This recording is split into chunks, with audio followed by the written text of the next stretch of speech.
আসসালামু আলাইকুম। পাওয়ার presents BPL টকে সকলকে আমন্ত্রণ। অ্যাটাকিং নেচারের স্পিনাররা তারা অ্যাটাক করবেন, মারও খেতে পারেন, কিন্তু অ্যাটাকিং অপশনটা ছাড়বেন না। আলিস আল ইসলাম সেরকমই একজন বোলার। কখনো কখনো মার তিনি খেতে পারেন। আপনি হয়তো বা মার খাওয়া দেখে বলবেন যে আরে সে তো মার খাচ্ছে, বোলিং চলে না, বাট ফ্যাক্টরটা ওইটা না। আলিস যথেষ্ট অ্যাটাকিং নেচারের একজন বোলার, যে কারণে তিনি কখনো কখনো ইনভেস্টমেন্টটা করেন, ঝুঁকিপূর্ণ বিনিয়োগটা করেন।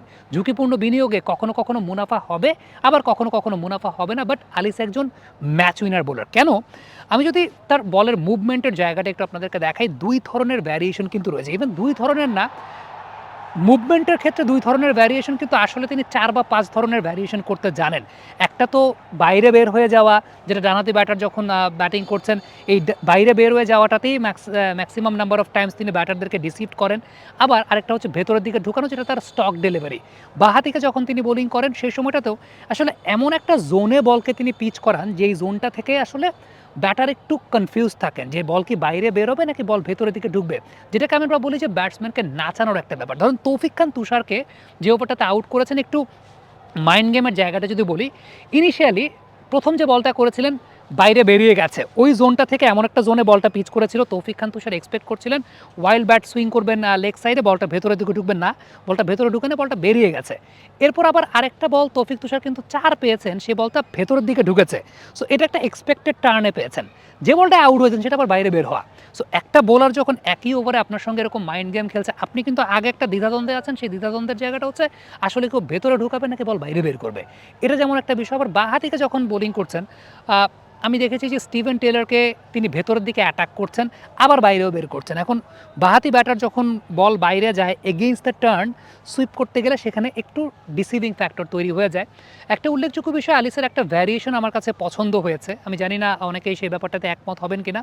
আলিস যখন অ্যাওয়ে গোয়িং বল করছেন, মানে ডানহাতি ব্যাটারের জন্য অ্যাওয়ে গোয়িং বল করছেন স্টক বলের বাইরে, সেগুলো কিন্তু বেশ জোরের উপর করছেন।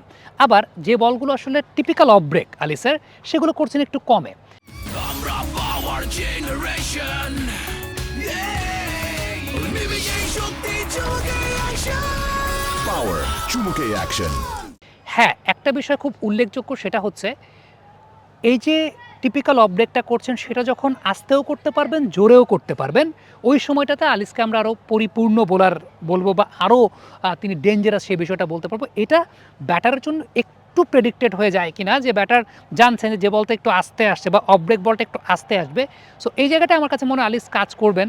এর আগে আলিসের সঙ্গে আমার গত বিপিএলের পর যে কথাটা হয়েছিল, যে আলিসের নন বোলিং আর্মের ব্যবহারের জায়গাটা, আলিস নন বোলিং আর্মটা খুব বেশি ব্যবহার করতেন না, সুনীল নারায়ণ নন বোলিং আর্মের ব্যবহার করেন। আমরা এর আগে ওই বছরের বিপিএলের সময় একটা কন্টেন্ট করেছিলাম, সেটা আলিসের সঙ্গে এটা নিয়ে পরবর্তী সময় আমার কথা হয়েছিল, এবং আলিস এই জায়গাটাকে শুধরেছেন যে নন বোলিং আর্মের ব্যবহারটা, এবং নন বোলিং আর্মের ব্যবহার করলে হয় কি, বোলার আরও অনেক বেশি রিদম পায়, অ্যাকুরেসিটা বিল্ড আপ পায়, যে জায়গাটায় বল পিচ করাতে চাচ্ছেন সেটাও করতে পারেন। সো এই ব্যাপারটা নিয়ে কাজ করেছেন। He is a quick learner, এবং সবসময়ই শিখতে চায়, নতুন করে এক্সিকিউট করতে চায়। বাংলাদেশের আমি যদি বলি যে আলিস মিস্ট্রি স্পিনটাকে একটা অন্য লেভেলে নিয়ে যাবেন অদূর ভবিষ্যতে ইনশাল্লাহ। Yet many more to come. সিলেক্টরদের দৃষ্টি আকর্ষণ তো অবশ্যই করা উচিত যে টি-20 ক্রিকেটের জন্য এই ধরনের একজন বোলার, অ্যাটাকিং নেচারের বোলার, অ্যালংসাইড উইথ শেখ মেহেদী যদি আলিস আল ইসলামও থাকে, তাহলে মনে হয় সেটা বাংলাদেশ ক্রিকেটে একটা অনেক বড় রসদ যোগাবে। কমেন্ট বক্সে মন্তব্য মতামত জানতে চাই।